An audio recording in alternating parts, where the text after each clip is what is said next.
Hello guys, this is your friend and we are back with a new fanfic. Which is what if Naruto became the first true Bijuu in history? A power no Jinchuuriki ever achieved part 1. And if you enjoy this fanfic then please press the like button and subscribe to my channel for more fanfic like this. And now let's start the fanfic. Prologue. The Jubi's Legacy. The story of the Jubi and the Raikudo Sennin is a very old one. In fact, it is so old that many people consider it and the Raikudo Sennin himself to be nothing but a myth. A childish illusion clouding the reality that was a ninja, woven by idealistic dreamers concerned only with finding a romantic fantasy in their miserable lives. Oh, those poor, misguided fools. The so-called myth was as real as anything else. The story says that the legendary founder of ninjutsu defeated the powerful 10-tailed beast in battle. He then proceeded to seal the foul monster within himself to protect the world from its destructive rampage. And so, the world was saved from the exploits of the Jubi. This was the creation of the first Jinchuuriki. But, these times were not perfect, and the Raikudo Sennin was just a man. He could not hold the Jubi forever. The Raikudo lived in constant fear that immediately after his death, the Jubi would be released to wreak havoc upon the world once again. So, nearing the end of his life, the sage used the legendary technique Izanagi to split the Jubi's chakra into 10 humongous sources of chakra that he spread across the world, before creating the moon and sealing the Jubi's body within it. The split chakra eventually festered enough for it to take on a form, and eventually, a body. And thus, the 9 great beings known as the Bijuu came into existence.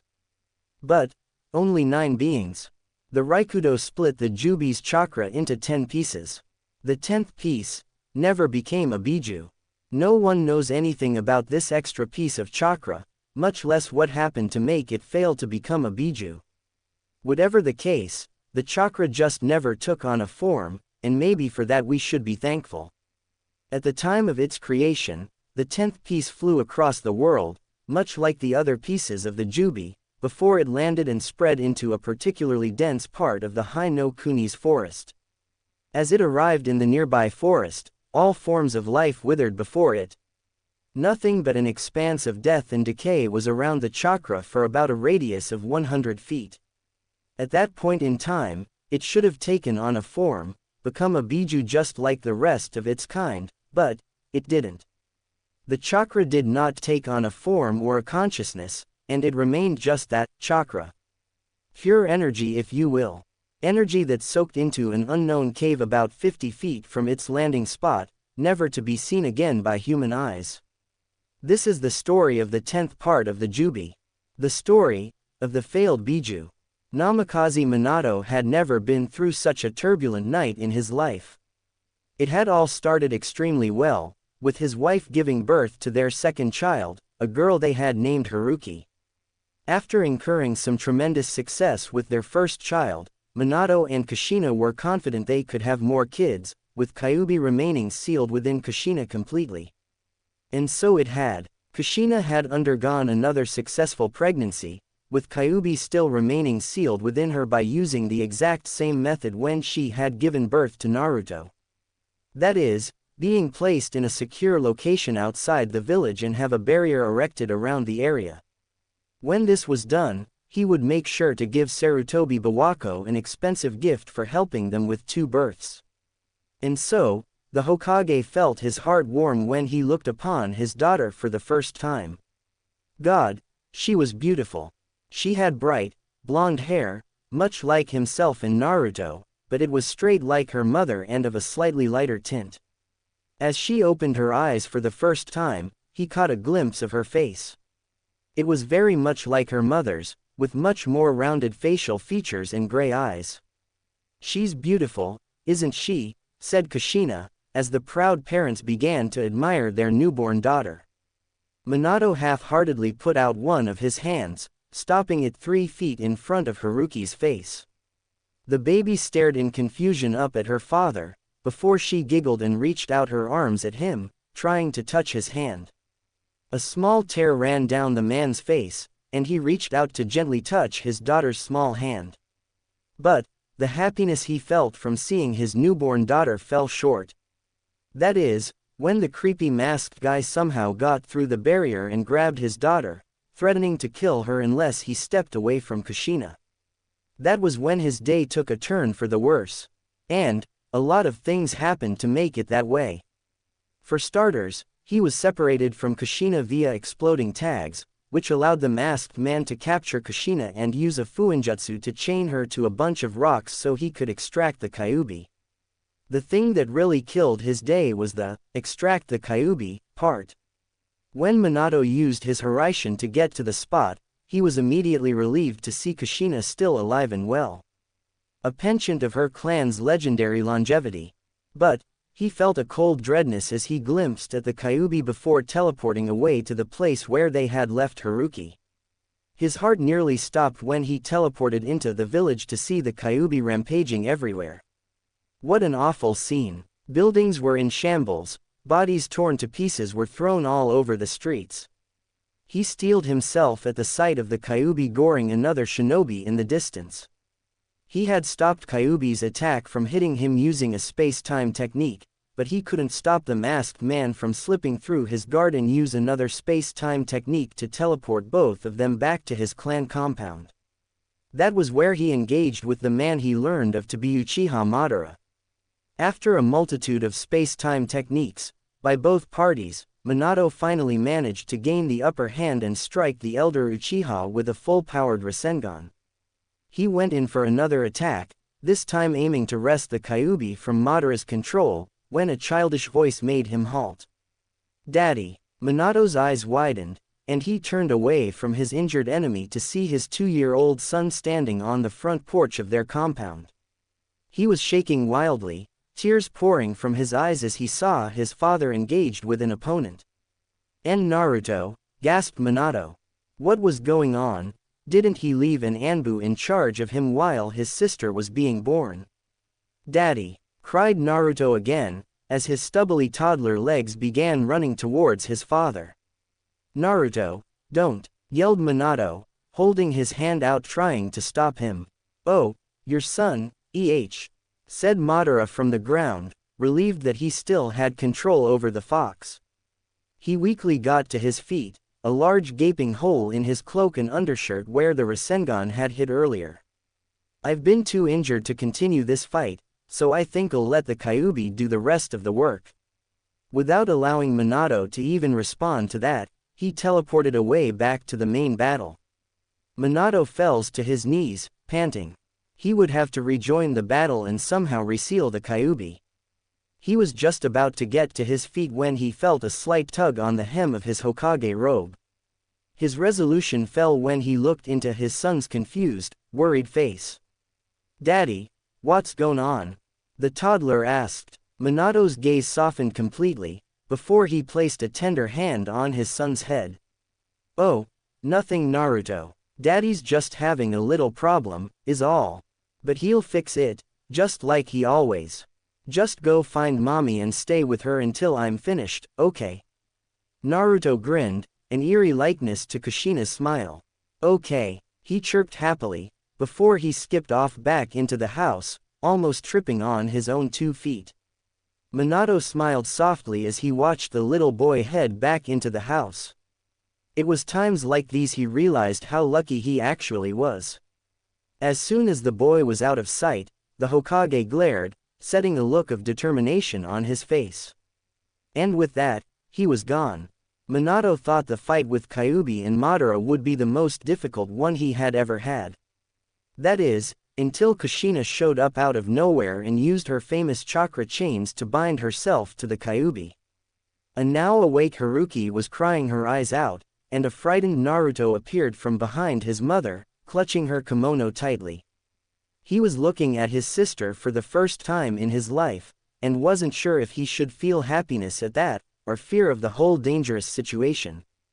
He had shot down the idea of Kushina resealing the Kyuubi into herself and dying, and was now proclaiming that he would seal the Kyuubi into his newborn daughter using Shiki Fujin instead. He now saw that Haruki was meant to be a Jinchuuriki, the Jinchuuriki to lead the ninja world to their bright, bright future. Already he could hear his sensei's words echo in his head, a story of a divine, prophetic child that was to be their savior. As he looked at his daughter and the situation around him, he knew it. She was the savior, and that meant that man up there was the harbinger of destruction also mentioned in the prophecy. When his sealing completed, Minato knew that the control he had over the Kyuubi would slip, and although it wouldn't be permanent, it would long enough for his daughter to become an adult and finally kill this man. That would be that proudest moment of his life. He ignored Kushina's protests to his plan, already going through the hand seals and telling her to have faith in their daughter. At any other time, he would have been in stark protest to dying. But now, seeing his beautiful wife, his wonderful son, and his beautiful daughter, the chosen child, he felt that his sacrifice for them was a beautiful thing that he would not mind doing. He would make sure that they survived. Because, that is what a good father and husband did. Shiki Fujin, he said loudly, as the disturbing and frightening god of death appeared behind him. He felt the cold, miserable arm of death enter his body, worming its way through his insides and finding the darkest corners of despair in his mind. It was truly horrific, and to think that he would be feeling this all in due time. He heard Kushina yelling at him as he picked up his daughter. Why are you sacrificing Haruki to save the village and the country? Why are you sacrificing yourself for me? Minato closed his eyes. I can't just turn my back on my country. That's as bad as abandoning a child. You should know, when you saw your own country fall apart, and you were left without a home. And you know that we are a family of shinobi. And, it's not just for you. It's for Haruki as well. I need you to be there to raise her, and Naruto as well. There are things she needs to learn about being a Jinchuuriki, things that only you can tell her. I wouldn't be a proper substitute. Minato turned his back on her, facing Kyuubi and the Uchiha on top of its head. Dying to make a better life for his children. That's the stuff you should let the father handle. Kushina's eyes widened. Minato had already begun. They had set up a barrier around the forest that he had teleported the Kyuubi to, in order to prevent the Kyuubi and Madara from escaping. He rushed forward, the Shinigami's arm extending to meet with the Kyuubi. Curse you, Yondaime Hokage, said the Kyuubi and Madara simultaneously as the hand entered the fox's body. The Kyuubi and Minato engaged in an intense battle of wills, the fox's heavy chakra threatening to overwhelm the Hokage. The Hokage had abandoned the idea of sealing just half of the Kyuubi inside Haruki, and now concentrated his full effort on sealing the whole thing. A resounding ripping sound was heard throughout the battlefield, as a hazy, bluish silhouette of the fox came into view. And now for the sealing. Minato yelled as he summoned forth the ceremonial sealing platform. Minato manipulated the soul of the Kyuubi so that it was facing the baby on the platform. Kyuubi raised its paw, preparing to go in for a deadly strike towards the child. Too late, the Kyuubi's soul became severed from its body as Minato completed pulling it out. In a split second, the now useless body of the Kyuubi fell to the ground, turning a sickly shade of purple. Madara jumped to safety on a nearby tree after the collapse of the great titan beast, clutching his Rasengan injury feverly. Kushina and Naruto watched as Minato pushed the essence of the Kyuubi into their newest family member. The soul rippled out in all directions, and Haruki began screaming during the entire ordeal. As the sealing completed, Haruki stood stock still, almost as if she were dead. Her parents felt an overcoming sense of dream enter the fiber of their being, until finally the baby began to stir again. A familiar spiral seal appeared on the girl's navel, but there were absolutely no whisker marks or anything else to remind them of what had happened this evening. Minato smiled down at his daughter. The seal worked. She was alive, and her mother and brother were still alive. Everything was perfect, except for... Minato's eyes snapped open. He had forgotten about Madara.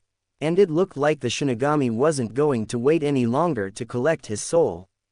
The god of death floated over, closing the distance between itself and the mortal. Minato stood speechless. In front of a true god, his power meant nothing. There was no chance he would be able to stop Madara now. He waited for the contractions in his body and for the Shinigami to tear out his soul. He knelt down, praying to Kami-sama to give him more time. More time for him to stop Madara. And then, nothing happened. The Shinigami's arm was being removed from his body, and it wasn't leaving with his soul. What had happened? Had his prayer been answered? He looked up to see the god looking at him in pure distaste. "You are not what I am in the mood for." Its deep, booming voice echoed throughout the perimeter, even though only Minato was able to hear it. What?" he said. He turned his head to see the Shinigami float right past him, completely ignoring his speech. Kushina was giving him a strange look, and a look of impregnable hope that Minato wouldn't be taken spread upon her face. Madara hopped onto the ground, looking livid at this new prospect. His beautiful beast had been taken from right under his nose. This wouldn't do. This wouldn't do at all. He would kill every member of the Namikaze family to make sure they never interfered with his plans in the future. It was the perfect opportunity in their weakened state, as well. He began walking, before he felt a strange sensation enter his being. It was a hopeless cold, one without any trace of warmth, love or hope. As the feeling penetrated the Uchiha's body, he writhed at the pure agony that accompanied it. He clutched his head, and then he saw the most terrifying thing that he had ever seen in his long life. It was completely ethereal, with a disgusting purple skin and long, spiky white hair. It wore robes of pure white, an array of beads wrapping around its arms and neck. Two dark black horns stuck out of its long mane of hair. The creature was sticking its strange, tattooed arm into Madara's body. The Uchiha was so paralyzed with shock that he couldn't even cry out. He gave a spasm as the creature took a hold of his soul, and ripped it out so easily that it may have been just a flimsy piece of paper. Its deed done, the Shinigami released Madara and allowed him to flop onto the ground. It raised Madara's soul to its mouth, devouring the essence in an instant. The last thing that Madara saw when he was alive was the creature devour his soul. And then, death marked the end of the madness of the man. Minato stared in silent shock as the Shinigami ripped out Madara's soul so easily. But, why Madara? Why not him, the one who had made a contract with the god in the first place? Why? Was all Minato could get out as the god hovered over to him again. The Shinigami stared straight ahead, its eyes focused on no particular thing. "I am a god. I get to choose whose soul is devoured in the process.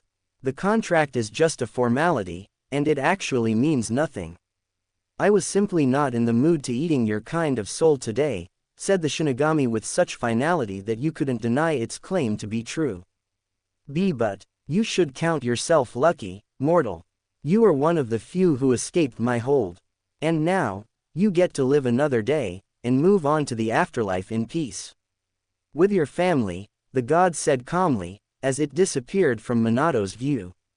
Minato sat there dumbly, his mouth slightly agape. He had just escaped death. He got to live with his family. Images of his ideal future popped into his head, and the man slowly smiling, tears of joy falling from his face. He picked up his sleeping daughter from off the platform, before making his way over to Naruto and Kushina. Kushina seemed to have an expression of joyous disbelief, and his 2-year-old son was crying. "Minato, Daddy," they had said simultaneously, as they both tightly hugged their husband-father, bawling their eyes out.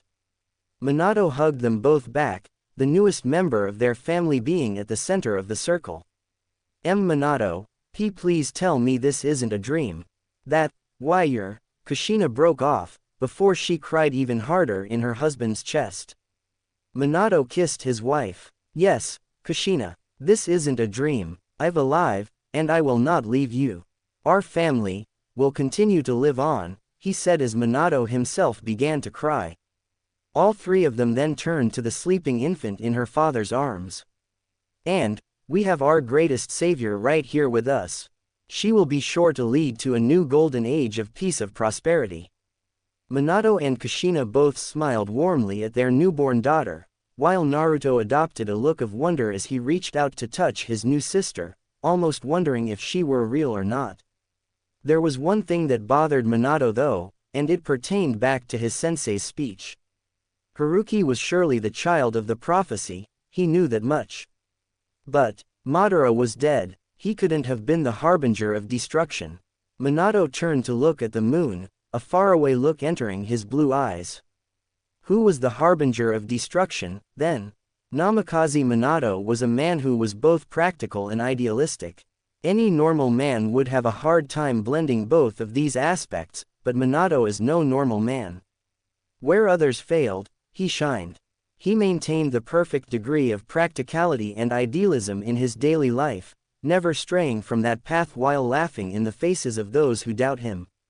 His idealism shined in times of peace, with his inherent belief that people were good at heart. He was a firm supporter of hard work and the will of fire that his three predecessors had righteously followed. His ideals and beliefs would surely continue to shape Konoha for many years in the future. He also believed in his sensei's visions. True peace could be found in the ninja system. Former enemies who would have killed each other in a heartbeat could come together and live in this new era. But this is not to say that he is impractical. In times of war, there is no room for idealism, and Minato knew this well. The blonde-haired man followed every mission the elders had given him to AT, with maximum efficiency every time. He was an integral part of the war with Iwa, often being called to the front lines to deal with hordes of oncoming Iwa nin. His kill count in the war was even greater than his wife's, though her kills were significantly flashier and bloodier. But thankfully, they weren't at war anymore, despite the heavy attack incurred by Uchiha Madara and the Kyuubi 3 weeks ago. Thanks to his efforts, Madara's plan was triumphantly thwarted, and the village avoided destruction. And they had gained another gift. A hero. The little blonde-haired baby who was sleeping on his desk at this very moment. His daughter Namikaze Haruki, the one he had sealed the rampaging Kyuubi into. The man couldn't help but admire her. She was the center of their family of shinobi, and of the entire village. He had announced his deed in front of the entire village, and to his great joy and relief, they had embraced her with open arms. Sounds and chants of both his and her heroism thundered throughout the village. Parties were thrown and honors were given to a brave man and his daughter. Naruto had paid a little too much attention to his newborn sister. His curiosity never ceased, and his father could never tell what was so interesting about Haruki. Well, he could tell, but there's no way a 2-year-old would ever comprehend it. Whatever the case, Naruto wouldn't stop poking the baby, his small face becoming alight with childish glee every time Haruki would react to it. And when Naruto did start poking her, that is when she would never stop crying. He didn't know what was happening with Naruto. His son has been a complete enigma ever since the attack. He was quieter, more reserved. He wasn't the bright, young ball of energy that he was before the attack. The boy had been completely shell-shocked for about a week after. Could he have been traumatized by the experience? It was understandable. Being exposed to ninja combat at such an early age could traumatize the child dramatically. But Minato was sure the boy would come around eventually. After all, they were a family of ninja. He hoped the boy would come around. His actions were starting to get annoying. Which is exactly why he had brought Haruki into the office with him this morning. To give her a break from Naruto's bothersome actions. Plus, couldn't a man spend some quality time with his newborn daughter? Jiraiya was supposed to meet him in his office today, to discuss the attack and the mechanics of the seal he had placed on his daughter. But the pervert was already a half-hour late, and Minato had a pretty good idea on what he was doing. The Hokage thought of what his teacher would say. He'd probably be happy that the harbinger of destruction was out of the way, and that the child of prophecy could lead the ninja world to a path of peace without any struggle. The office was silent, but as Minato sighed, more noise could be heard. A tap and a drumbeat. They seemed to come from someplace unknown. Another one. The rhythm became louder and more intense. A puff of smoke appeared in the middle of the room, and Minato pinched the bridge of his nose in annoyance.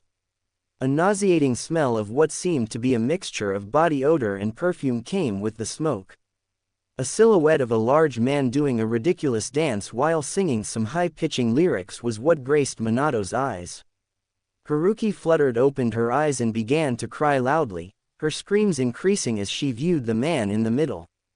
Minato closed his eyes for a moment, drowning out the obnoxious noise of both his daughter and his sensei. When he opened them, he was greeted to the sight of the white-haired man grinning down flashily at him. "What do you think of my new intro? Even better than my last one, right?" Minato sighed heartily, before reaching down to coddle his daughter. The little girl continued to cry for a few seconds, before it finally died down to some near-silent sniffles and hiccuping. Jiraiya noticed the little baby, before he grinned even wider. "So there's the little brat, I'm surprised you even brought her into the office with you." Minato smiled slightly as the baby stopped sniffling and began laughing.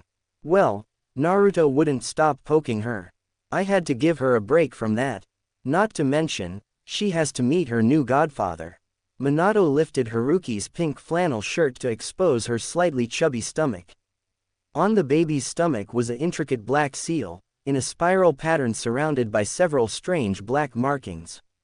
"Is that the seal?" Jiraiya asked, scrutinizing the markings closely, his eyes scanning the seal for any sort of mistake that could have been made. "Well, you really did seal the fox into her using the Shiki Fujin. Coupled with the Uzumaki clan's special seals to form the Hake no Fuin Shiki, it will give her the ability to access the beast's chakra in the future. That will surely help grow up to be a fine kunoichi. But what really amazes me is the fact that you survived using the Shiki Fujin. By all means, you should be dead right now, Minato." Even such a morbid question couldn't dampen Minato's good spirits, though he remembered how lucky he had been to survive on the fateful night. Feeling the cold arm of death itself reach inside your bowels and hold your very soul in a vice grip was the worst feeling in the world. It was the feeling of hopelessness, of despair. The amount of shameful relief he had felt when the Shinigami began targeting Madara instead of him was staggering. The Hokage forced a smile. I know that I should be dead after using that forbidden jutsu. That jutsu guarantees nothing but death to all of its users. But I'm not dead. The Shinigami chose to let me live, taking Madara's soul instead of mine." Jiraiya's eyes widened substantially. "I didn't realize that such a thing could happen. So, Uchiha Madara is forever out of the picture, is that right?" Minato grabbed a document from his stack of paperwork, making a face at it before placing it to his right. "Yes, the seal of the death god is absolute. Not even that man could escape it. His hold on the Kyuubi has been permanently broken as well. The fox is now safely sealed within one of Konoha's ninja again." Minato stood up in his chair, and looked Jiraiya straight in the eyes.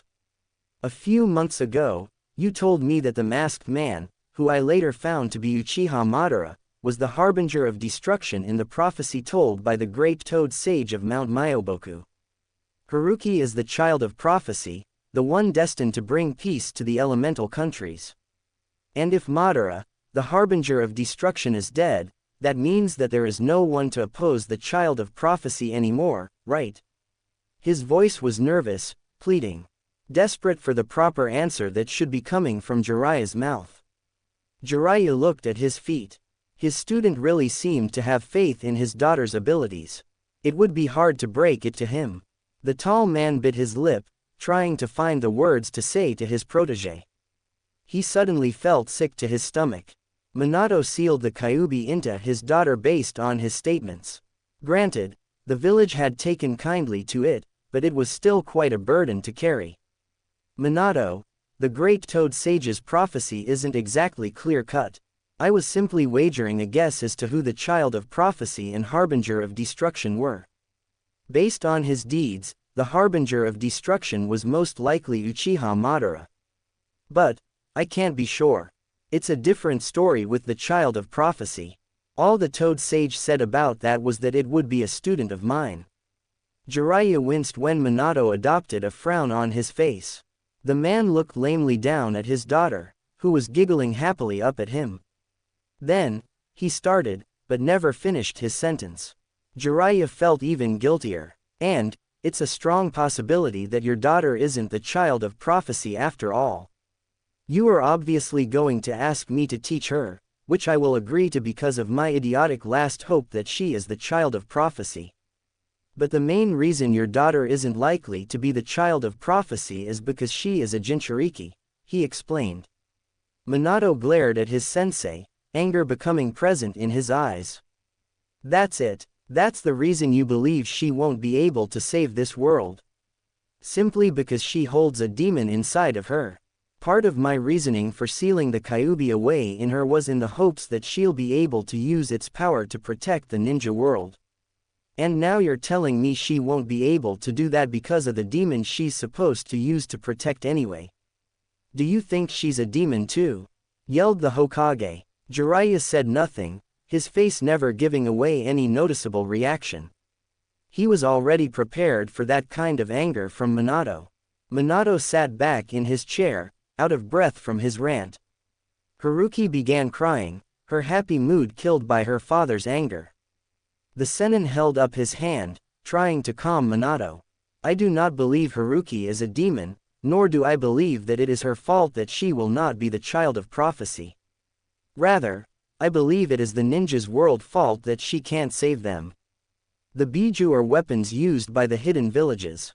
And the Jinchuuriki are the ones who utilize those weapons.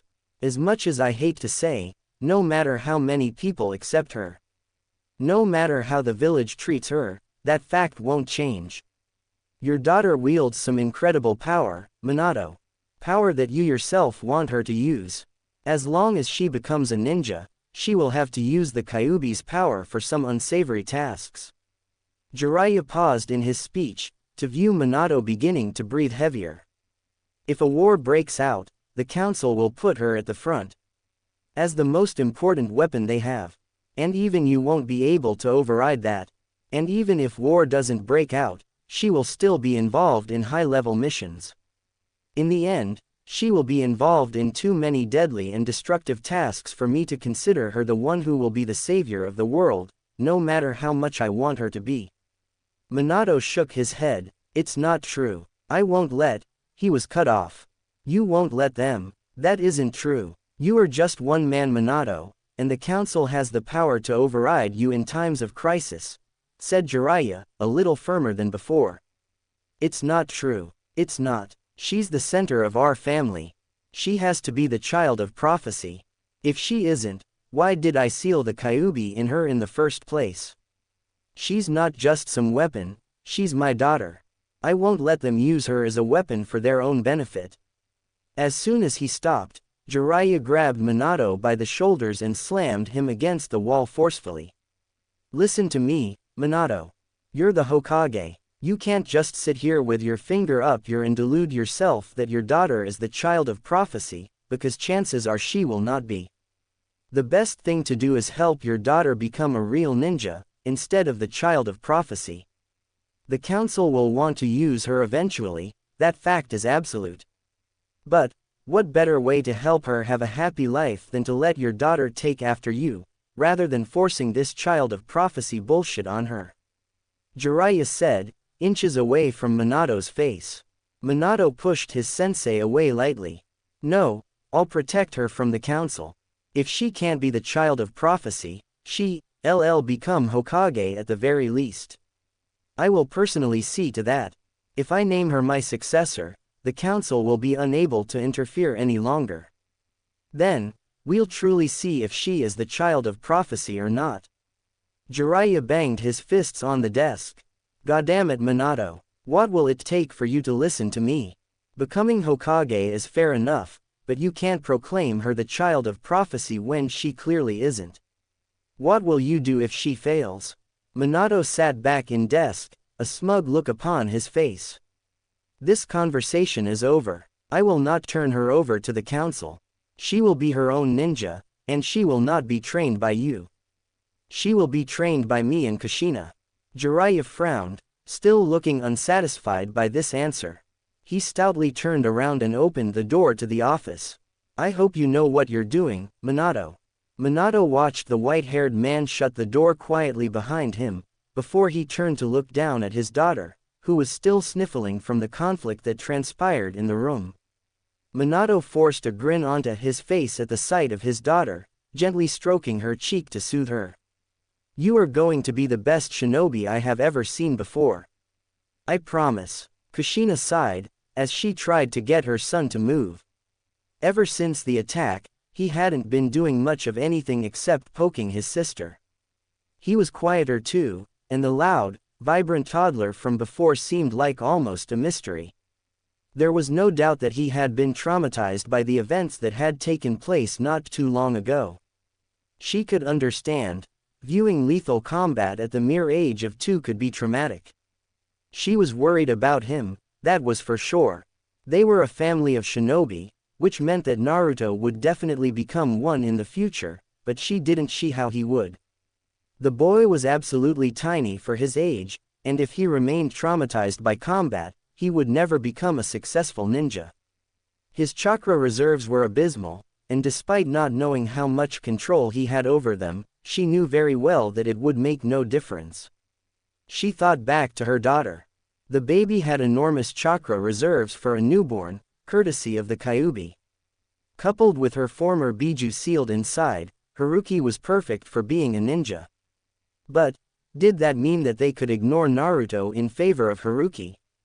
She hoped not. They would at least try to give him the same training that they would give Haruki, but if he didn't progress at all, then she didn't know what they would do then. 4 years later, 6-year-old Naruto was not afraid. He was not afraid. He was not. Okay, maybe he was a little afraid. Afraid to be entering the institution that would turn him into a ninja.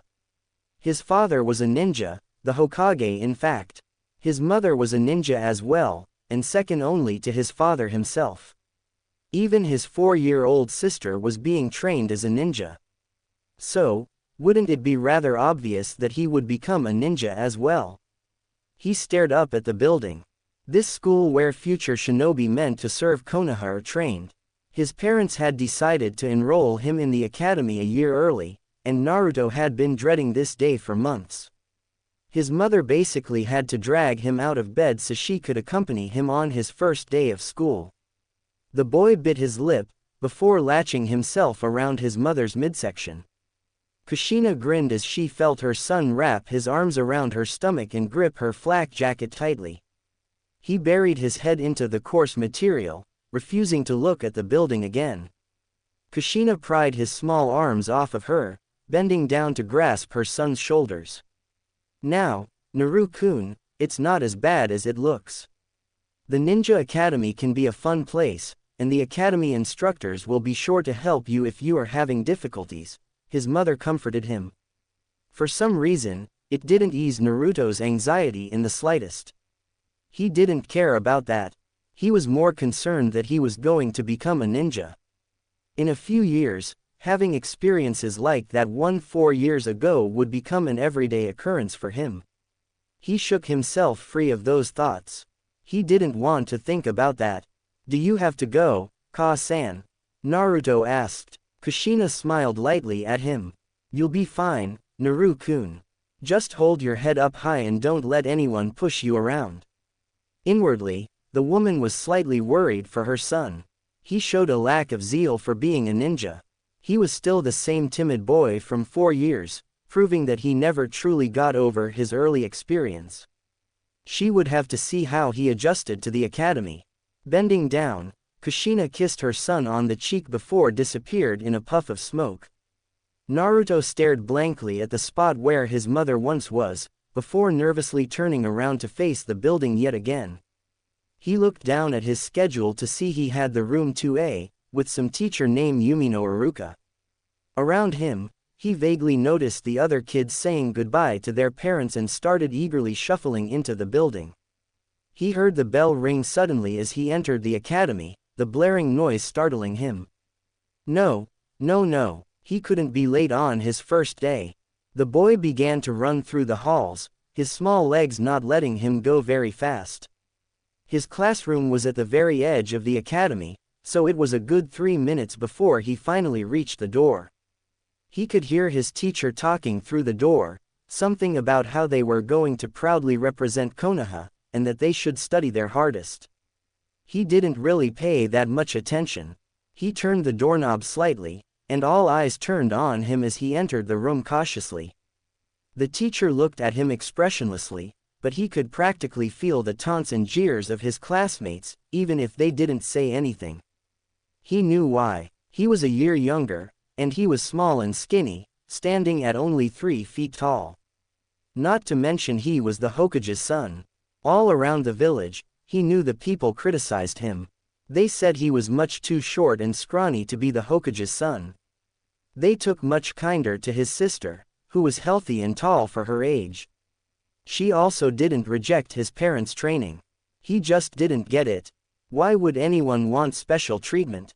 It just makes the merit worth less in the end. Iruka tried to smile. You must be Naruto. Your father has told me all about you, the scarred Chunin laughed nervously. But, you're 3 minutes late, and you've missed my introduction. Please, take a seat. Iruka gestured to the rows of much bigger students. As he walked down the rows, he heard one boy say, "Look at that little weakling. He'll never make it as a ninja. I can't believe he was allowed to join the academy." Naruto almost glared at him, until he heard the boy's friend say, "Just leave it, his father's the Hokage." Really? Then no wonder he was allowed in here. Naruto took an aisle seat in the 4th row, before laying his head down on his desk. I am not going to like it here. Minato expects several things to happen in his office throughout the course of a day. Things like paperwork, anbu, and the occasional daimyo were all things he had gotten used to. His wife even popped even frequently to bring him lunch or keep him company. But, this was the first time she had ever run into his office sweaty and out of breath. Her hair was all tangled and a mess, her flak jacket was undone, yet she seemed strangely happy at this prospect. Minato put down his cup of tea and turned to address his wife.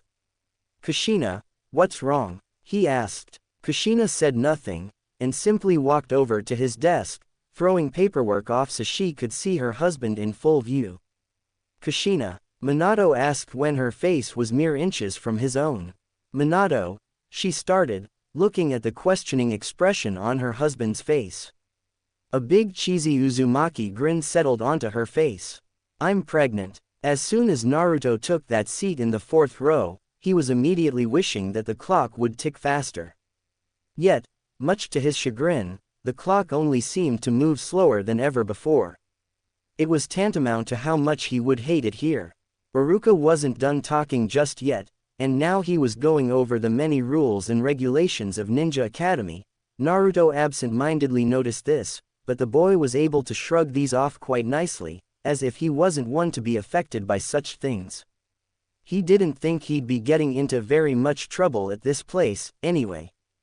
Naruto lazily grabbed a stack of papers when the girl directly in front of him gestured for him to take them, and passed them back after taking one and realizing that it was a syllabus. He gave the piece of paper a once-over, taking his time and struggling greatly with many words that were too big for him.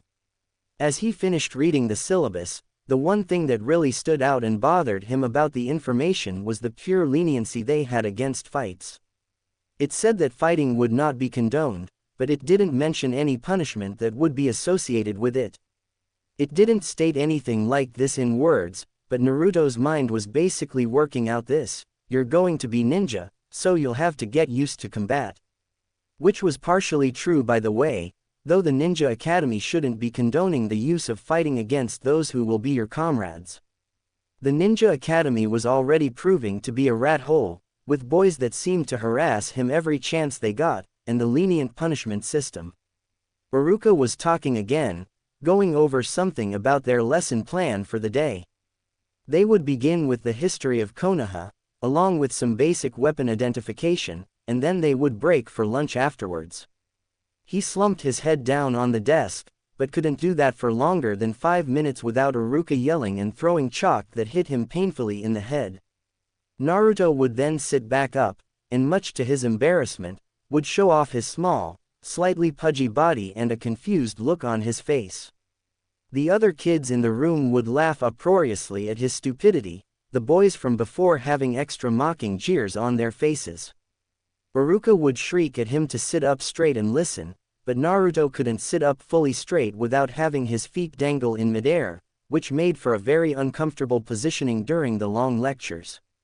He ignored pretty much everything that Iruka said, avoiding punishment by sitting up and making it seem like he was actually paying attention. But that didn't stop it from being bad.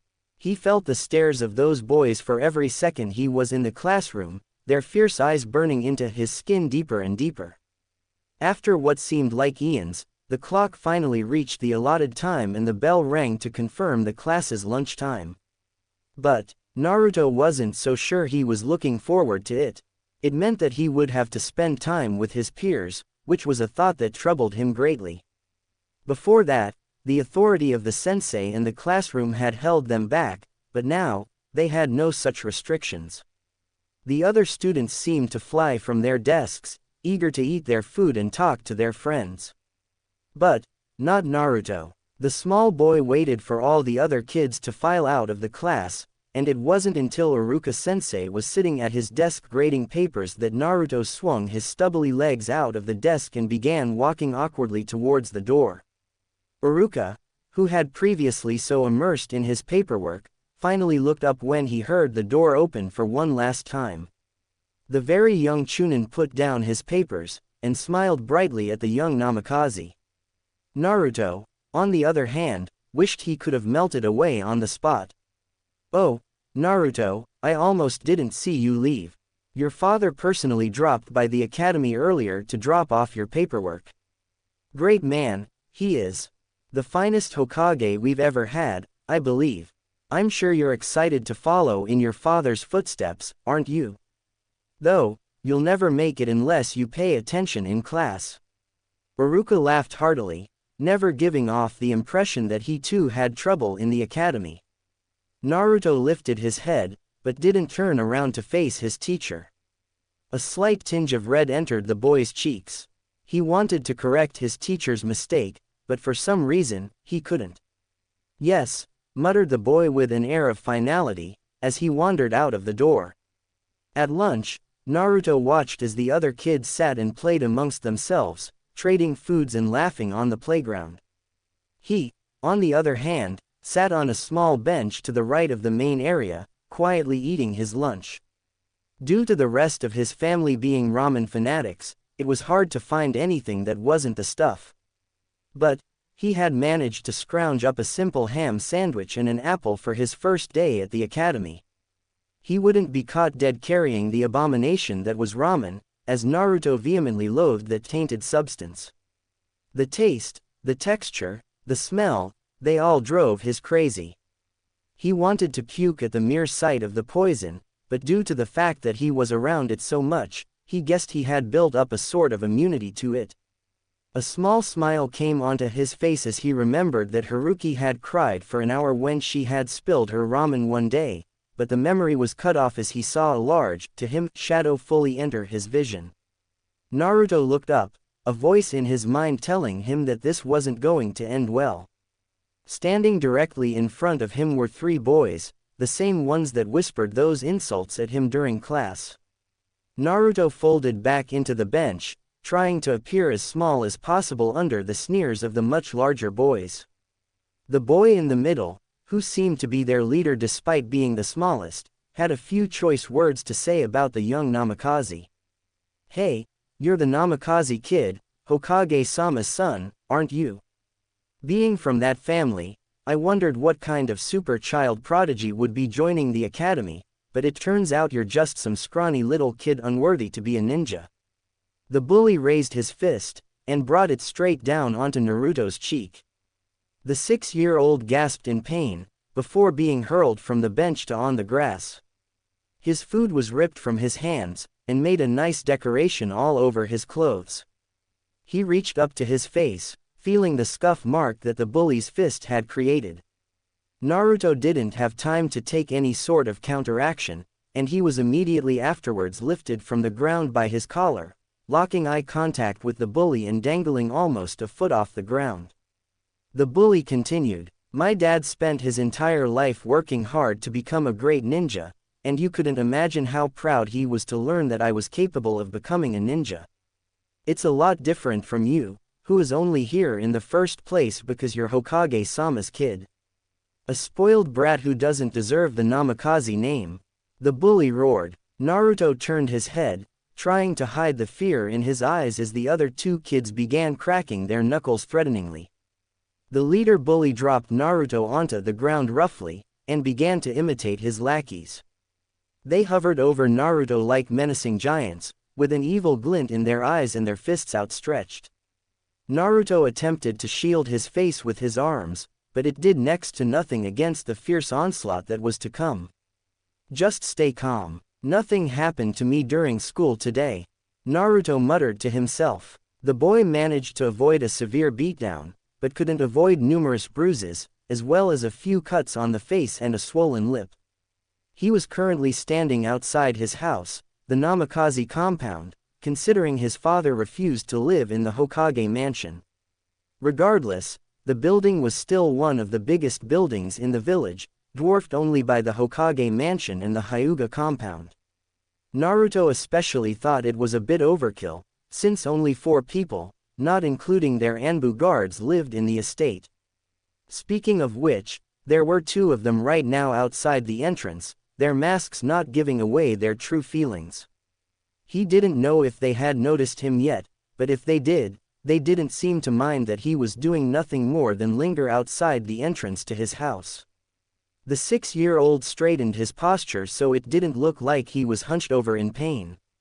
He smiled a wide grin, one that looked so out of place, yet it hid his injured lip from view. He walked through the strong wrought iron gate to the main complex. As he approached, the Anbu guards that were stationed there bowed to him. Naruto highly doubted they actually held that level of respect for him. He entered the doorway, and the first thing that struck him was the lack of noise. Usually, this was a bustling home, with sounds and voices all mixed together. Sure, his father would surely still be at his office doing the always dreaded paperwork, but his mother should have at least been home.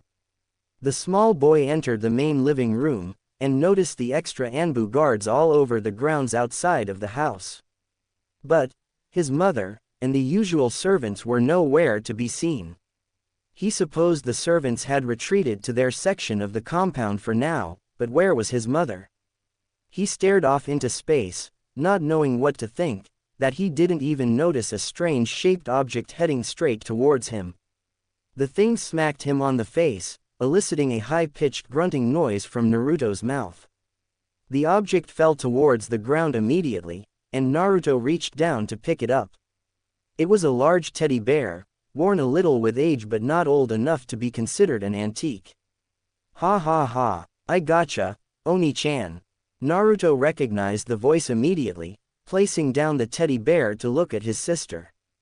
Namikaze Haruki was a sprightly young girl, always happy and eager to do her best in the world of ninja that their parents were exposing her to. Her blonde hair was out of its usual ponytail, hanging loose past her shoulders. She wore a loose-fitting white shirt and a small blouse, similar to her mother's clothes when she was younger. This was proof that she would be training today, as on days off she usually wore dresses. Whereas Naruto was small and scrawny, Haruki had a more healthy body and complexion. Her skin was a healthy tan, and despite being barefoot, she already stood just as tall as Naruto. Naruto grinned weakly. That would explain the extra Anbu guards stationed all over the place. Haruki's grin turned into a frown as she saw her brother's forced smile. "Are you okay, Oni-chan?" she asked. Naruto's grin flattened slightly, as he saw the worried look on Haruki's face. She knew something was wrong with him, and he didn't want to come off as even weaker. I'm fine, Haruki-chan," the boy stuttered, pleading to whatever gods there were that his spacey sister would believe it. The girl put her hand on her chin, making a loud humming noise while appearing to be deep in thought. After a few seconds, his contagious smile was back on her face. Okay, she chirped, before the little girl bounded off towards the center of the living room to play with her toys. Naruto sighed in relief. It was already humiliating enough that his younger sister was already the same size as he was, but he didn't need to give off the impression that he was weaker than her too. The quiet boy went into their large kitchen and shut the door behind himself, blocking both the sight and sounds of Haruki. He took a seat at the counter and laid down his head on the cold, marble table. He bit his lip. What was he doing? A thick bubble of shame arose within his stomach. Shame for his fear for the ninja world when his sister stood against the deadly occupation, eager to train and learn. Shame for his body, which was so small and weak it didn't even belong on a 4-year-old. He didn't deserve to be born into this family, and that realization all came crashing down on him at once. If he couldn't even handle the Ninja Academy, he had no right to even become a ninja. He didn't have the will. The boy didn't even flinch for over an hour. He had decided he would do nothing more than quietly wait for one of his parents to get home. The boy finally lifted his head up as he heard the slamming of the front door, followed by loud and hearty laughter by 2 individuals. He also heard Haruki shriek in joy, knocking something over before thundering over to where the laughter was. He meekly opened the kitchen door and stepped out into the open, where he was greeted by the sight of his parents. His father, still wearing his patented Hokage robe, was holding up his mother bridal style, with both of them having huge grins on their faces. Their grins widened when Haruki ran up to hug Minato around the stomach, and widened even further when Naruto stepped out of the kitchen. The husband and wife pair kissed each other, before Minato finally let Kushina down onto the floor. Haruki was confused at this odd behavior, after showing her distaste for the kiss, of course. Usually, her mommy and daddy would come home separately, or if they did come home together, her daddy wouldn't be carrying her mommy. Kushina walked over to the main part of the living room, decided to rest her tired body on one of the couches. Minato smiled softly, beckoning for both Naruto and Haruki to come sit with them. Haruki rushed over to sit on the couch, leaning against her mother as she sat. Minato kept the grin on his face, watching as his wife stroked her long, blonde hair. Haruki closed her eyes, her breathing slowing to a rhythmic beat. He then looked over at his son, who had slowly walked right past him to sit adjacent to Kushina. Minato looked at the rest of his family, and closed his eyes softly, making his way over to where the rest of his family was sitting. He stopped at the foot of the couch, and then wrapped his arm around Kushina. Naruto, Haruki, your mother and I have a very important announcement to make, he muttered lowly, and Kushina smiled at him as he did. She lifted her hands off of the now paying attention Haruki, and placed them on top of Minato's hands. Yes, she said softly. It turns out that we're going to have another baby. You two are going to have a little brother or sister. Dead silence rang throughout the room, and both Naruto and Haruki looked gobsmacked at the revelation. Naruto slid down the couch, breathing heavily and his eyes wide in shock. Haruki retained that dumbfounded look on her face, before a wide grin split onto her face, and she squealed to the heavens in glee. She crawled onto her mother's lap before the woman could even react, getting right in her face with numerous questions. Mommy, is it true? I'm gonna have a little brother or sister. When are they coming? Is it in your tummy right now? Can I feel it? She asked rapidly, next to no pause appearing in her massive amount of questions.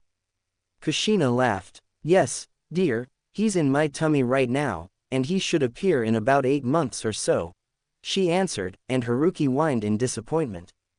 Kushina laughed again. You'll just have to be patient, honey. It takes a while for a baby to be delivered. But, enough about that. You know what time it is, it's time for mommy and daddy to take you outside to train. Kushina said, bracing herself for the oncoming, yay, training. True to Kushina's thoughts, The girl immediately brightened up at the prospect of training, immediately running over to the back door that led to the personal Namikaze training grounds. Minato and Kushina laughed and kissed, before following their daughter arm in arm outside. Before they exited, Minato turned around one last time to talk to Naruto. Naruto, always remember that you have the same training options as Haruki does, and we'll gladly give you those.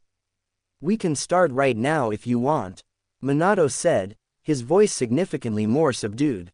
But Naruto merely thrust his head into the couch and said nothing, wanting to appear as small as possible. Minato and Kushina frowned, and Kushina whispered something to her husband as they walked outside. Naruto heard his mother say one last thing before they fully disappeared. "All right Naruto, make sure you run upstairs and do your homework. We'll be back inside before dinner. I'm making ramen tonight," she added as an afterthought. Naruto gagged a little. Naruto had dragged himself off to his room a little later, wanting to avoid the intense sounds of cheering that were coming from outside.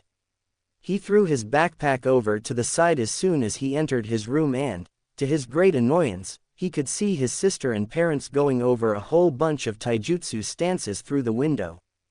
To his ire, she got them almost immediately, earning infernal applause from his parents.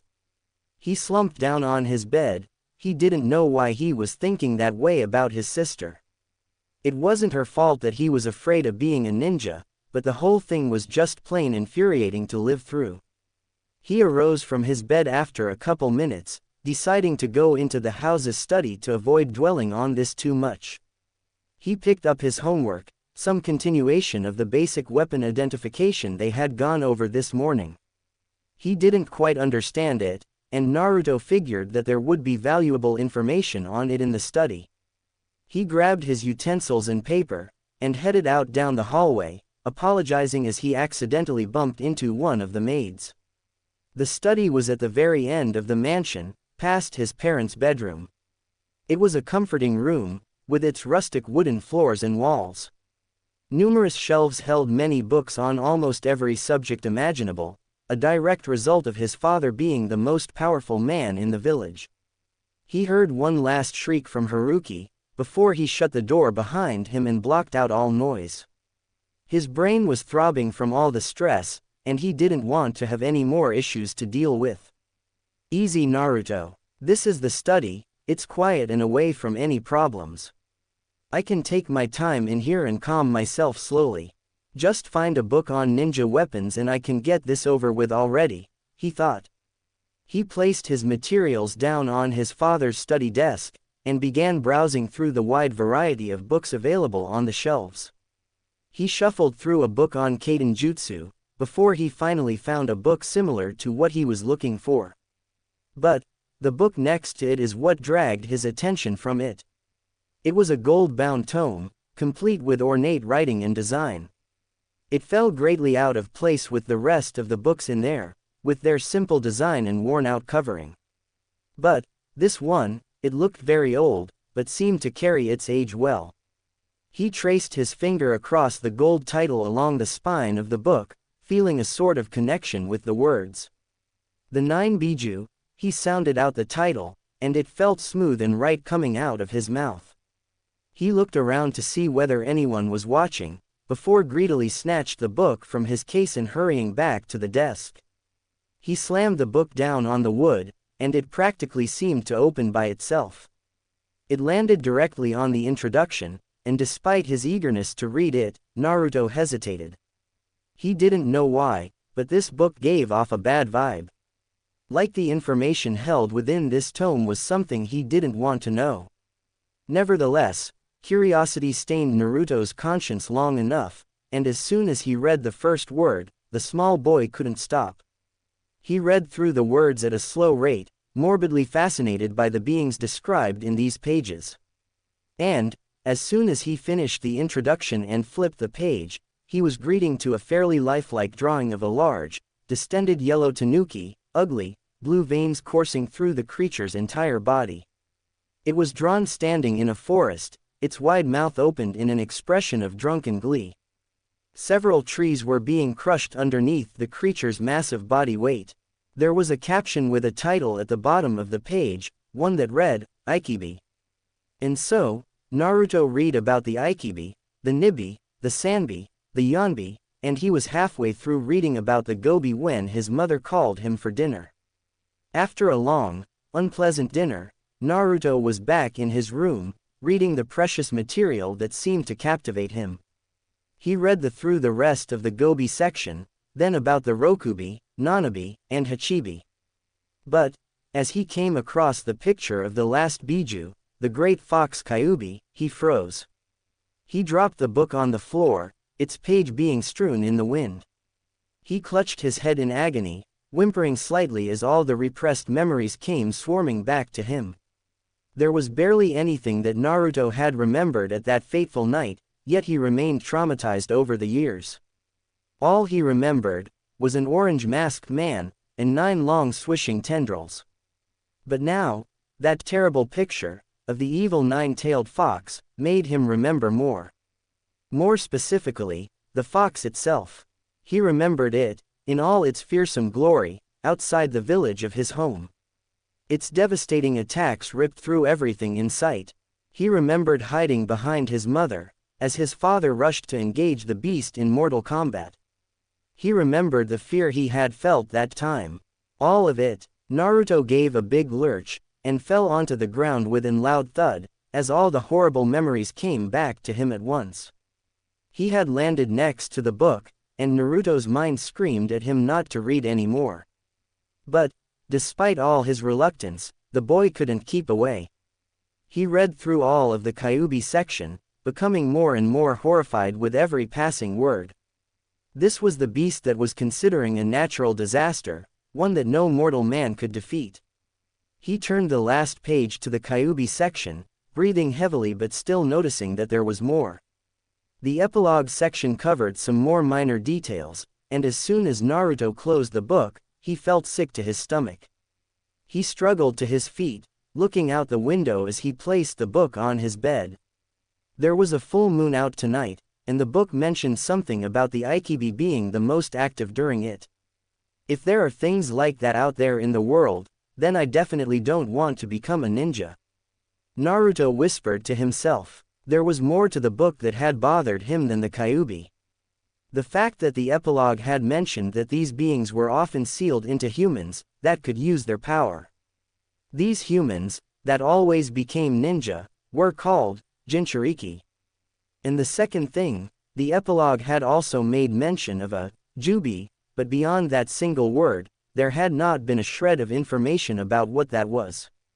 Naruto weakly picked up the golden book, deciding to bring it back to the study. It was late, and Naruto would dwell on what this meant for him in the morning. Apparently, the ninja world was a lot deeper than he gave it credit for. The thought was scary. Naruto crept out into the dark hallway, looking for any signs of a person. He sighed in relief.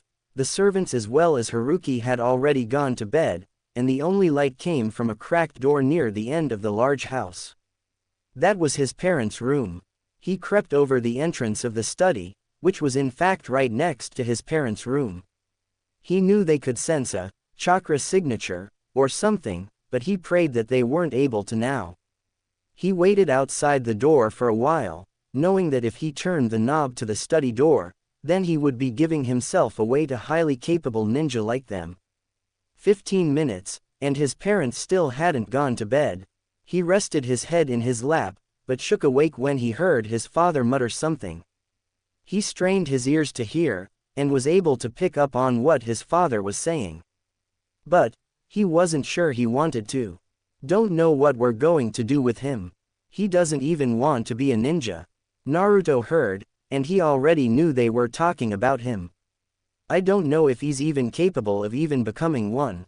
His chakra reserves are small, and the only thing that will make him a capable ninja is will, which is something that he clearly lacks. That was his mother talking. Let's just hope the new baby takes more after Haruki. As much as we love him, Naruto's attitude and appearance isn't very well liked outside the family. People seem to think he's disgracing the Namikaze family, ever since it got out that he's afraid of being a ninja. He heard Kushina agree with him after that. Naruto almost stopped breathing after hearing that. He knew that his reputation around the village wasn't golden, but he didn't think that would rub off his family. So, my family, they're being disgraced because of me. Naruto wasn't entirely shocked at this news. After all, that boy who had beat him today surely seemed to think that was the case. But, for it to be extended throughout a large portion of the village. Naruto bit his lip. He didn't want his family to suffer because of his fear. That was low. He would definitely become a ninja, no matter how much he didn't want to. He did have the will to make it so his family's name isn't tarnished. He wasn't weak anymore, and he wasn't about to let his traumatization take over his entire life. He would become a ninja. Though, Naruto wouldn't know until later how hard it really was to suppress one's true feelings. I don't think it really matters that much. Haruki is going to be the heiress of both the Namikaze family and Uzumaki clan no matter what. After all, she is a Jinchuuriki, and she is taking after me in carrying the Kyuubi. Not to mention all that stuff you believe about the prophecy.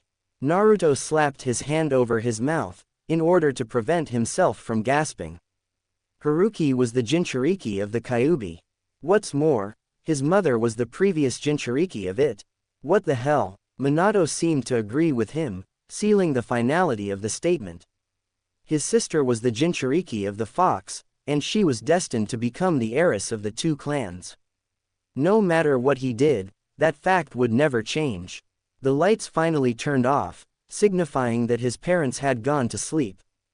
But, Naruto sat there stock still, trying to digest the new information that had just been given to him.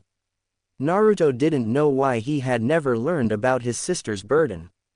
He supposed it was just common knowledge around the village, yet maybe he was just too young to learn about the secret of the Kyuubi. Naruto regretted opening that book now, because then he would have never understood the terms, Kyuubi, and Jinchuuriki. He was 6 years old, god damn it. He didn't need to know about such horrible things yet. And, as he looked at his sister smile and laugh, he wondered if she didn't know about the great being residing within her at that very moment.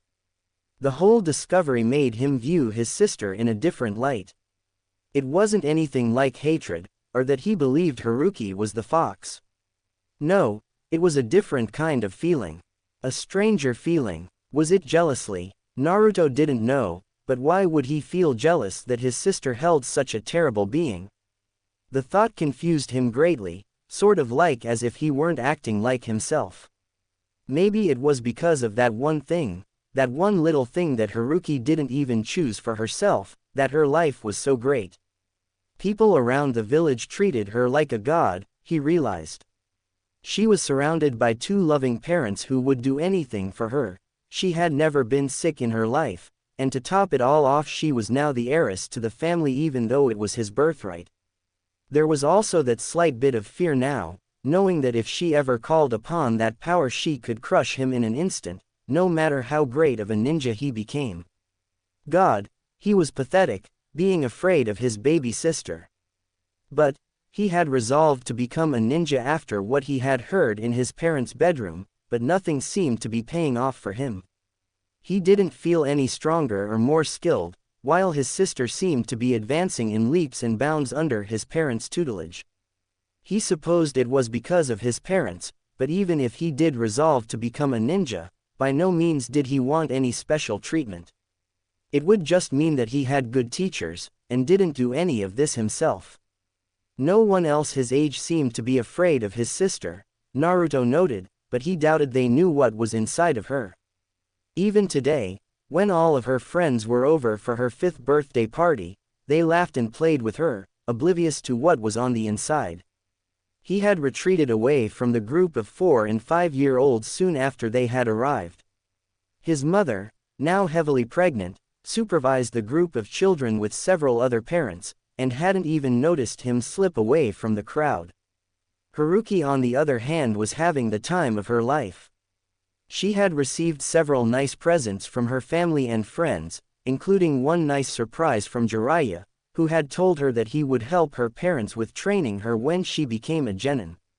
The little girl had squealed in delight at that, while several of her friends looked on in jealously at the lucky girl. She had latched onto Jiraiya after that, causing the pervert to humorously try and pry her off his leg.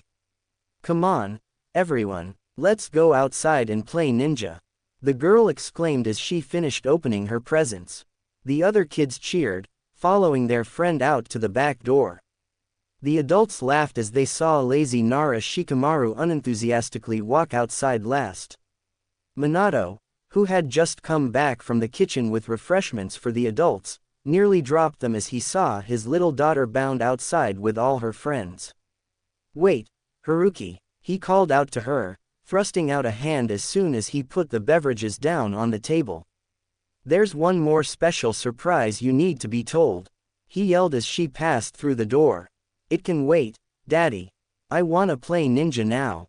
"Ninja, ninja," she called back, unconcerned of her father's plight. Minato sighed as Shikamaru shut the door behind them, exasperated by the child's temperament. Kushina sauntered up to him, giggled as she held her pregnant belly. "She's quite a handful, isn't she?" she said as she leaned in to kiss her husband. Minato smiled back at her and returned the kiss, his previous emotions giving way to laughter. "She sure is. I don't think she realized that this was probably the most important thing." "Haruki's right, Minato. The party isn't over yet, and it can wait until the children come back inside," Kushina said, looking fondly out the window to the children who had just started playing. "Ha ha, I gotcha," Haruki cried as she hit the young Inuzuka Kiba with her cardboard shuriken. He had taken to hiding behind a tree in the Namikaze personal training, when his hiding spot was given away by Choji again. "Ah, nice job Choji. You blew my cover again," Kiba shouted at the large boy, but from the smile on his face it was clear that he was having fun anyway. Haruki giggled back at her two friends, before slinging her arm around her best friend Hyuga Hinata, who blushed from being put on the spot. She was clearly the polar opposite of Haruki, but for some reason the two had struck a chord in each other's hearts. The four kids heard some more shouting in the distance, and it was apparent that someone else had been caught. "Come on Hinata-chan, let's go.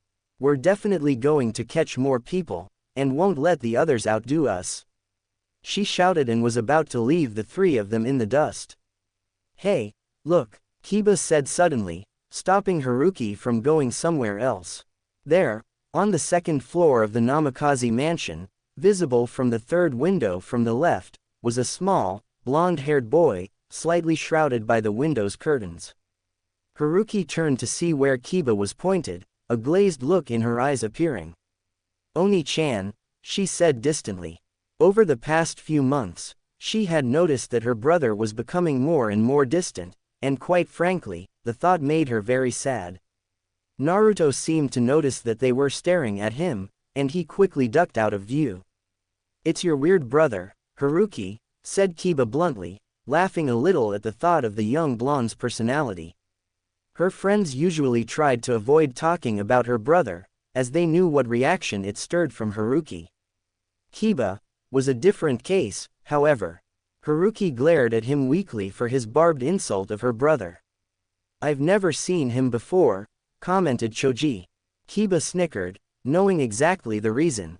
"That's 'cause he goes up to his room every time one of us comes over here. It's completely different than the way you act, Hinata. At least you are friends with us and do things with us, but he never even talks to any of us. I think he's ashamed of something," Kiba said, a grin coming onto his face at his brilliant theory. "What are you saying, Kiba?" said Haruki a little more forcefully. "My mom says that your brother's a disgrace to your family. Your mom and dad might think that way too, seeing that he doesn't even want to become a ninja in a family that creates incredible shinobi. She thinks that he's undeserving of the Namikaze name. But Naruto ni-chan, not wanting to become a ninja." Haruki stuttered, almost refusing to believe it. It was the first time in a while since anybody had ever gotten under her skin like that. Kiba held up his hands defensively. Hey, I'm just telling you what my mom thinks. No need to get so worked up over it. Haruki turned away from the boy, not wanting to hear more about the matter. Let's go, Hinata, she said angrily. We've got a game to finish. But, even as she said that, Kiba's words rang in her head, and the young, impressionable girl couldn't stop the cold, dark feeling of shame rise deep within her stomach. Minato was very surprised when his previously cheerful daughter came inside from playing in a less than happy mood. The other kids seemed painfully oblivious to their friend's behavior, and continuously harassed and played with each other. Only little Inuzuka Kiba and Hyuga Hinata seemed to notice the change that occurred in his daughter. For that, he was at least thankful. Kushina looked at him awkwardly, seeming to notice the same thing as he did. The Yamanakas seemed to be whispering to themselves something, and he had a strange feeling that it had something to do with his daughter's sudden mood change. The other children seemed to go sit with their parents or guardians, leaving the birthday girl to wander on up to both him and Kushina. She stood there about 3 feet in front of him, her fists clenched and her eyes pointed towards the ground. Haruki, Kushina began cautiously, are you ready for your last big surprise? Haruki seemed to brighten up slightly at that, and looked at her mother with big, curious eyes.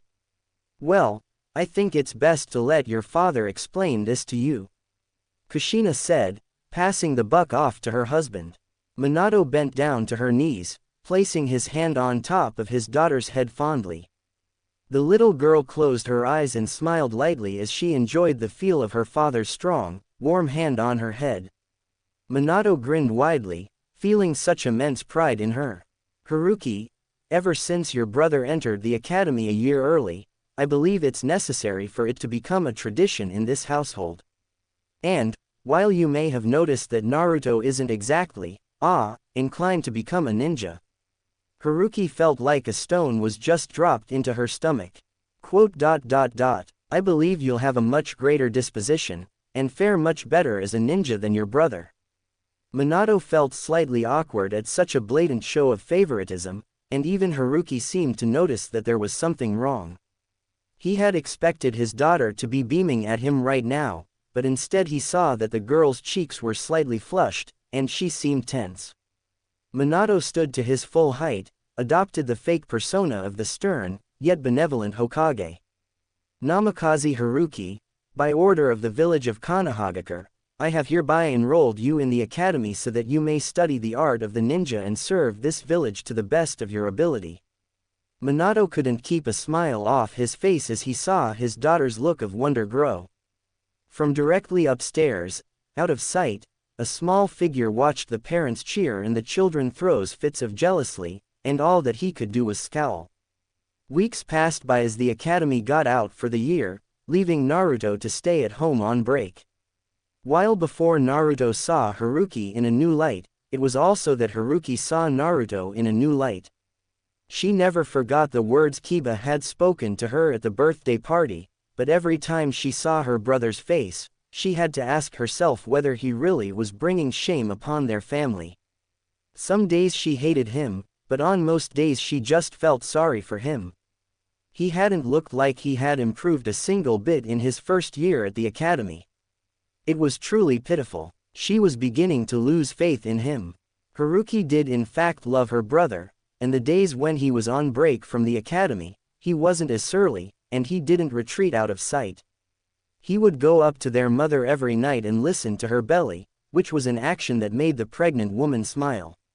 Her mother was due for her third child any day now, and unknown to Haruki, she would be able to deliver like a normal woman now considering she no longer carried the kyubi. While her mother was preparing for the birth, her father was preparing all the paperwork that would get her into the academy.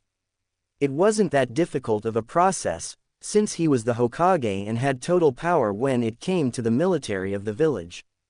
It was the last night before they were to begin academy classes, and Naruto had grown increasingly more moody as the night went on. He didn't even touch his dinner that night, but it was ramen after all. He just sat there at the table, staring at his empty bowl and the large pot of the stuff that the rest of the family was devouring without mercy. And then, out of nowhere, He saw his mother make a very strained face, before rising from her chair and clutching her swollen belly. Naruto's eyes widened, and he had a strange feeling what was happening. Minato seemed to sense it as well, rising from his chair shortly after Kushina did with an alarmed expression on his face. Kushina, is it? Minato trailed off, leaving his question unfinished. Kushina looked slightly panicked now, and was clutching her stomach in agony at the contraction. She rushed over to her husband, and glared at him while grabbing his Hokage robes forcefully. Yes, Minato, I'm having the damn baby. So stop spacing out and get me to the hospital this instant. She shouted. Minato freaked out at that, though not as much as he did for the first and second time. He danced about like a madman, shouting random instructions to his kids and trying to soothe his wife. He considered calling the Anbu, and having them use Shunshin to get her to the hospital. However, there might be too much of a jolt for a pregnant woman to take. The only option right now was to carry her to the hospital on foot. Minato grunted slightly as he picked up the pregnant woman, who was thrashing slightly but was fully aware of what was going on. With his wife in tow, Minato headed for the front door, a no-nonsense look on his face. Naruto, Haruki, you two will probably have to stay here with the Anbu overnight. I will likely be at the hospital all night and through tomorrow, so you'll have to get to school on your own. Naruto, since you're older, make sure to show your sister what to do on her first day, understand? Naruto nodded shyly, to which Minato smiled. Good. Once school is over I'll come get you and take you to the hospital and you'll see whether you have a new brother or sister yet. As his father rushed out of the door carrying his pregnant mother, Naruto felt like he was almost in a daze. Naruto didn't think that he'd be the one who woke up his sister the next day. In fact, he believed that it would be at 6 in the morning when his younger sister came bounding into the room like the high-energy girl she was, and raucously wake him up by pounding him. But that wasn't the case. His lackluster attempt to get out of bed was just a sorry excuse for not wanting to go back to the ninja academy. Just because he was resolved to become one to protect his family's image didn't mean he didn't have feelings of doubt or reluctance. It was just another type of resolve. He grumbled as he walked out into the hall and down towards his sister's room near the edge of the stairs. He opened the door, feeling the familiar musty smell wash all over him. Even as a 5-year-old girl, Haruki had no such desire to fill her room with frilly things or anything pink in nature. Instead, her room was adorned with posters, scrolls, and the occasional faux weapon hanging on the wall. A giant banner displaying the kanji for determination hung over the front of her bed, and the wooden floors held a giant rug that was of the spiral that always was on the village's flak jackets. That was not to say it was without toys. Her closet was littered with Haruki's beloved playthings, and several of them were thrown out all over the floor. Naruto resisted the urge to complain about the mess, but stopped and then resisted the urge to laugh as he viewed his sister's ridiculous sleeping position. Her body was thrown all over her bed, with her arms and legs spread way apart from each other. She was wearing her favorite pajamas today, which were a soft lavender color with pictures of steaming ramen bowls, which looked ridiculous in itself. Her long blonde hair was all tangled and messy, and a little bit of drool was leaking out of his open mouth onto her pillow. Naruto creeped up over to the bed, a slight creak in the floor the only noise he was making. He rustled her slightly, then harder when he received no reaction. Oni-chan, she muttered as she dizzily saw her brother standing over her. Too early. See come back in a few hours, she grumbled, as she laid down on her side. Did you forget, Haruki? Today's your first day at the academy. Classes begin in an hour, and Anbu-san downstairs says to get ready as soon as possible. Haruki sat up in her bed and frowned. Her brother wasn't being his usual meek self today. Maybe it was the birth of another sibling that had gotten him so agitated today. She wondered that as she flung her legs out from the bed, and noticed that Naruto had already left the room. The two siblings ate breakfast in near silence, both still tense with each other and both still tense about the arrival of the new baby. Naruto finished first, setting his dishes in the sink and grabbing his schedule. He walked over to the door where the Anbu was ready to see them off, looking slightly annoyed with Haruki for her lagging. After 10 more minutes of waiting, which was by the way beginning to get on both Naruto and the Anbu guard's nerve, Haruki finally appeared at the front door, clothed in a small, little dress and her sour, morning mood permanently evaporated. She waved to the Anbu giddily, who then proceeded to open the door for the two children. Haruki slung her backpack over her shoulder in a mimic of Naruto, and eagerly noted the sights of the village in the morning. As they walked through the streets of the village, Haruki skipped and bounded along excitedly, while Naruto dropped his pace down to a slow waddle, slouching over slightly as he walked. Haruki would grab his arm and beckon him over once she found something she liked, which would distract them yet again from their necessary destination. Oni-chan, that nice, old lady over there always gives me candy when I come over to her shop, she said excitedly, grabbing her brother's hand and leading over to the small stand where the lady was. Oba-san, Haruki called over to the lady, who turned and seemed to be delighted by the girl's presence. Oba-san, good morning, she cried as she finally reached the stand, brother in tow. The old, wrinkled woman of about 70 smiled warmly at the young Namikaze girl, before her eyes set on Naruto and her smile faded a little and an unreadable expression entered her eyes. Everyone in the village knew about the first child of the Namikaze, the scrawny, meek boy who seemed to have issues with being a ninja. Anyone with a brain enough knew that Naruto had a much higher chance of making Hokage, or at least a very high position of power within the village, simply due to his heritage. That seemed to set their nerves on end. Someone like him holding so much political power. It was kind of a bitter feeling, especially knowing that Haruki was such a better alternative, but would be less inclined to be anything because of her birth order. Of course, the woman didn't know that the title of Namikaze heir had been switched in recent years. Oba-san, Oba-san, Haruki said, pounding her hands on the stand.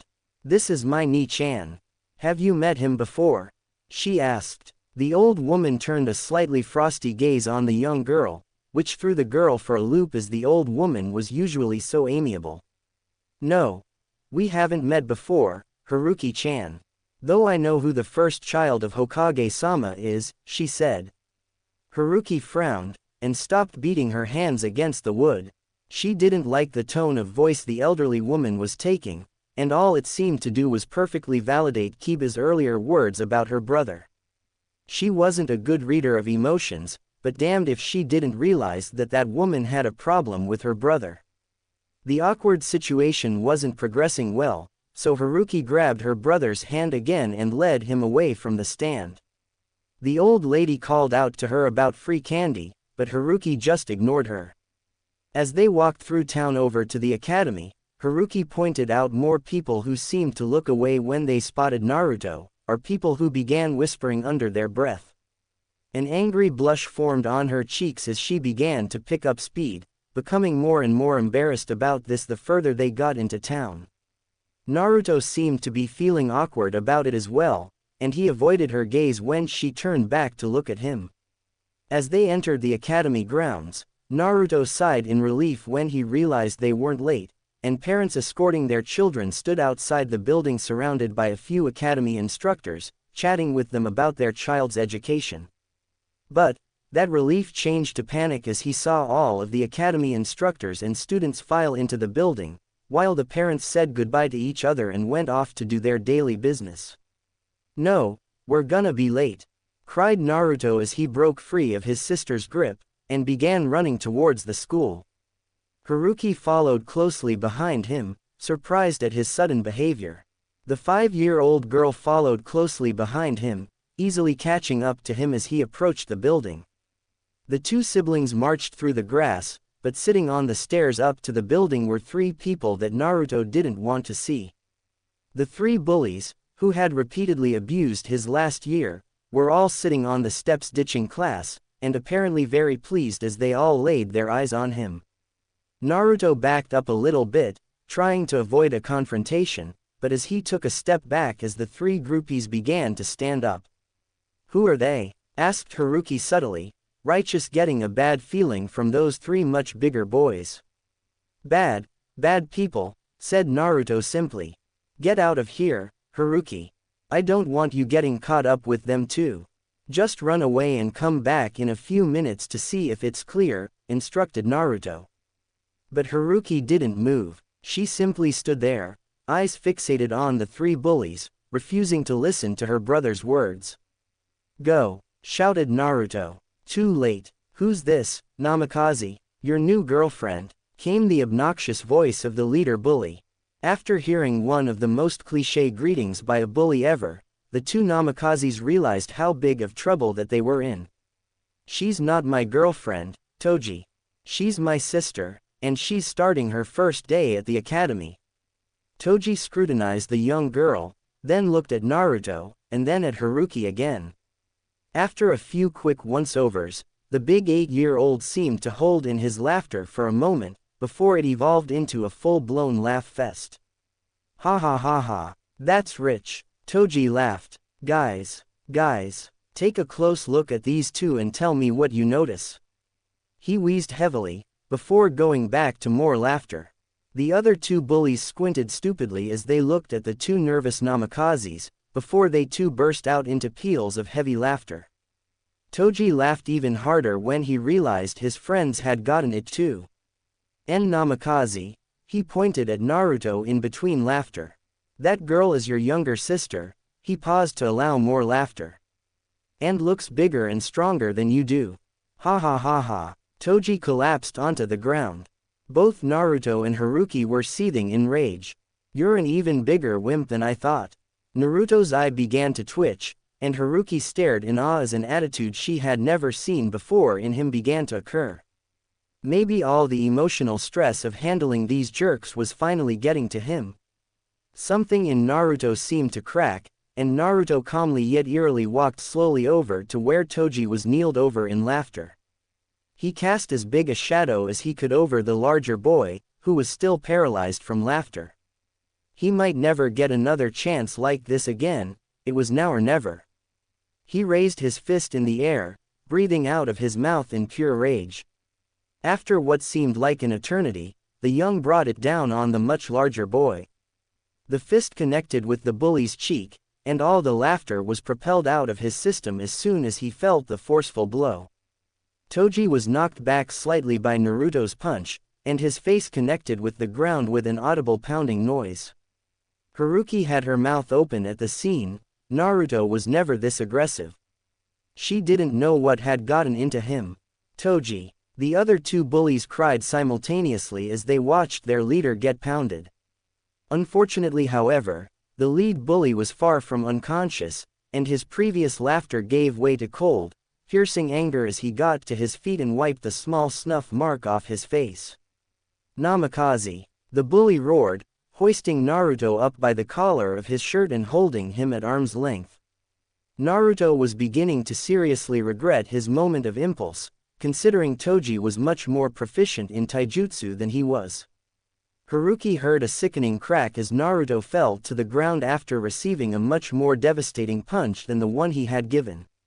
Using his superior shinobi skills, Toji jumped over to where Naruto was lying prone in an instant, delivering a nasty downward punch at the fallen boy. The punch acted upon the force of gravity, and all the air was driven from Naruto's lungs. Naruto gasped for breath, and clutched the wound on his chest. Some blood got in his eye, and he was only dizzily able to see the ongoing scene through one of his eyes. "Stop it!" yelled Haruki, rushing to her brother's aid. Even in a constricting dress and sandals, Haruki's training with her mother and father paid off, and her fluid taijutsu helped her immensely as she thanked God that Toji was leaving himself wide open at that very moment. Haruki's foot implanted itself with the older boy's chin as the little girl sent him a surprisingly powerful kick upwards. The bully was separated from his prey for a moment, being disoriented from the girl's attack. "You!" Toji exclaimed angrily, not expecting the girl to attack him at all. Haruki didn't respond to Toji, instead putting up her hands in the familiar seal of the Bunshin no Jutsu. She already knows Jutsu, Toji said in surprise. However, the technique widely considered to be a joke continued to remain as a joke as Toji's two groupies snuck up behind the Namikaze prodigy. No matter how much a prodigy, she was still only 5 years old, and too inexperienced to defend against the onslaught of the two bigger and older boys. She needed more training, she realized as she was sent to the ground. Toji regained all his confidence when he saw the display from his two friends. The two boys continued to attack the poor girl, until her hair was strewn everywhere, her dress was tatters, and she was bruised in many places. Toji laughed raucously, sauntering up to the fallen girl. Look at this closely, Namikaze. Because of your pitiful weakness, your little sister is going to suffer, he said cruelly. Naruto stared in horror as the bullies went all out on his sister, punching and kicking her with all their might. The 5-year-old cried out in pain, screaming his name and her father's name, and begging to be released from his torment. He attempted to move, but found that his legs weren't responding to his thoughts. The thoughts of Haruki being in pain allowed him to inch along in sheer determination, but he couldn't even walk in this state, let alone fight off the bullies. Naruto felt an enormous feeling of shame, and he just wanted to fall off the face of the earth at that moment. His little sister was suffering because of him, and Naruto couldn't even do anything about it. The thought was heartbreaking. What had he been doing that last year? He thought he had resolved himself to become a ninja. For one agonizing minute, the three bullies continued to torment his sister, before they finally got bored and rushed off to class, leaving Naruto and Haruki to lie there on the ground, injured. Haruki, Naruto managed to say, feeling almost unworthy to address his sister this way. Haruki was eerily silent, and was struggling to rise to her feet, brushing off her tattered dress with her face pointed to the ground. Haruki walked over to her fallen brother, his face shadowed by her messy hair. Haruki, Naruto repeated, and his mouth opened in shock and sadness. Tears were pouring from Haruki's hidden eyes, running down her little cheeks and dripping onto the ground. Why? She asked angrily, staring at Naruto with little more than contempt. Why did you have to challenge that boy? Everyone around the village knows that you have no talent as a ninja, so why would you challenge him when you should know better? Naruto's eyes widened further at his sister's angry tone. Everyone's ashamed of you because they think that you are undeserving of the Namikaze name. And I'm starting to believe that they're right. I'm starting to become ashamed of you as well, Naruto. Haruki shrieked, for the first time not using the honorific. Haruki hobbled away from her brother after an event that would forever change her. No longer would she be the happy-go-lucky girl. Now, she would begin to take her studies more seriously. All of this had gone too far, and she had gotten beat up simply because of her brother's weakness. She would no longer be cordial with her brother. Now, she would begin to resent him in a way not unlike everyone else. She was now fully ashamed of him. An hour later, Naruto would find the strength necessary to move himself from his spot, and walked into his second-year classroom feeling like a real scumbag. He was just in time to hear about a field trip later in the year. To be perfectly honest, it wasn't Minato's best day in his life. Naturally, when he had stepped out of the hospital for a bit of fresh air, one of the nurses rushed out 5 minutes later proclaiming that his wife has gone into labor. It was only natural that the man freak out after that, snapping at the nurse and then rushing into the hospital at top speed to confront his wife. But of course, he had to get lost in the long corridors of one of the places he hated most in the world, and it took him another 5 minutes to finally find the maternity ward. As he approached the door, he heard the sound of a crying baby startled him. The Hokage looked quite silly, jumping at every little noise like a fool and struggling to turn the handle to the door because his nerves were shot. Kushina, he cried as he finally opened the door, and was relieved to his wife sitting relaxed on the bed, a beautiful happy smile adorned on her face. She was worn out, yet very happy, the telltale sign of a successful birth. Minato, you missed it, Kushina admonished, almost looking annoyed with her husband. But then, she weakly pointed to one of the nurses, who was carrying a small bundle wrapped up in a blanket. Is that? He asked rhetorically, knowing full well what it was. The nurse smiled at him. Congratulations, Hokage-sama. Your wife has given birth to beautiful, healthy baby, she said, readying the bundle for its father. May I see my baby's face? Minato asked weakly. The nurse smiled again. Of course, she replied, undoing the blankets that unveiled the baby's face. Congratulations. It's a girl.